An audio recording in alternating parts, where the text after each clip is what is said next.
नमस्कार, TV 20 news के इस बुलेटिन में आप सभी दर्शकों का स्वागत है। मैं हूं अशोक वर्मा। देश व प्रदेश की तमाम खबरें देखने के बने रहिए हमारे साथ। अब नजर डालते हैं खबरों की तरफ। तो ये खबर आजमगढ़ से है, जहां समाजवादी पार्टी के प्रवक्ता अशोक यादव ने भाजपा पर निशाना साधा है। आपको बता दें तो उन्होंने कहा है कि आईपीएल चल रहा है, आप लोग देख रहे होंगे कि जब कोई बॉलर पिट रहा होता है तो बौखलाहट में कभी वो बॉल वाइड फेंकता है तो कभी नो फेंकता है। उन्होंने कहा कि यही स्थिति है मोदी जी की भी है। आज जब उनको यह लग रहा है कि उनकी हार सुनिश्चित है तो वह बौखलाहट में इस तरह की बात बोलते नजर आ रहे हैं कि आपकी संपत्ति को इंडिया गठबंधन अल्पसंख्यकों में बांट देगी। तो कभी मंगलसूत्र की बात कर रहे हैं, तो वो तमाम ऐसी बातें कर रहे हैं जिससे समाज में धार्मिक नफरत फैले और उसका फायदा भाजपा को हो। लेकिन मोदी जी नौजवानों की बात नहीं कर रहे हैं, जिसको उनकी सरकार ने अग्निवीर बनाकर और उनके पेपर लीक कराकर उनके भविष्य को अंधकारमय करने का काम किया है। और क्या कुछ कहा है समाजवादी प्रवक्ता अशोक यादव ने, आप सुनिए।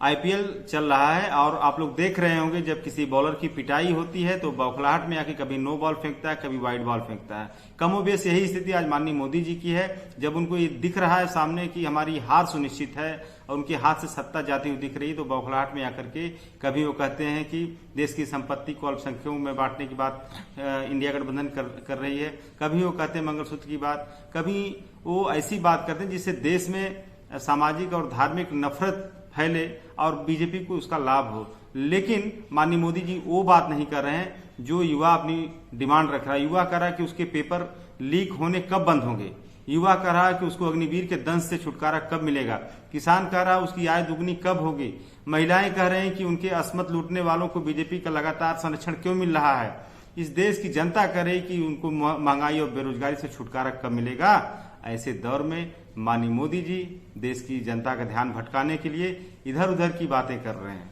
आज मोदी जी जब भी किसी भाषण में जाते हैं भारत माता की जय बोलते हैं, लेकिन मोदी सरकार में ही देश को आर्थिक रूप से खोखला होने का सौभाग्य मिला है।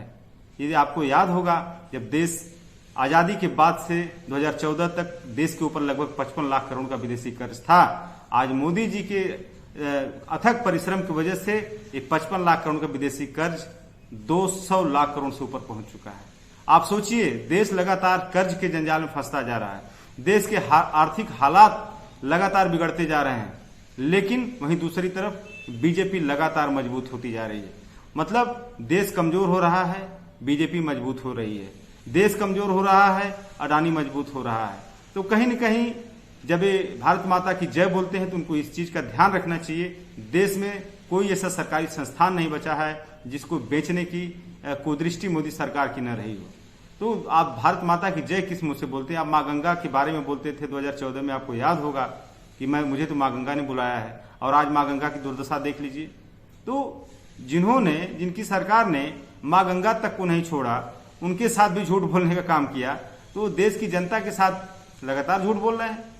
तो स्थिति ऐसी है कि उनको देश की जनता ने लगातार नकारने का काम किया है और आज प्रचंड बहुमत से इंडिया गठबंधन सरकार बनाने की तरफ अग्रसर है। और इसी बौखलाहट में माननीय मोदी जी की भाषा भी लगातार बिगड़ती जा रही है।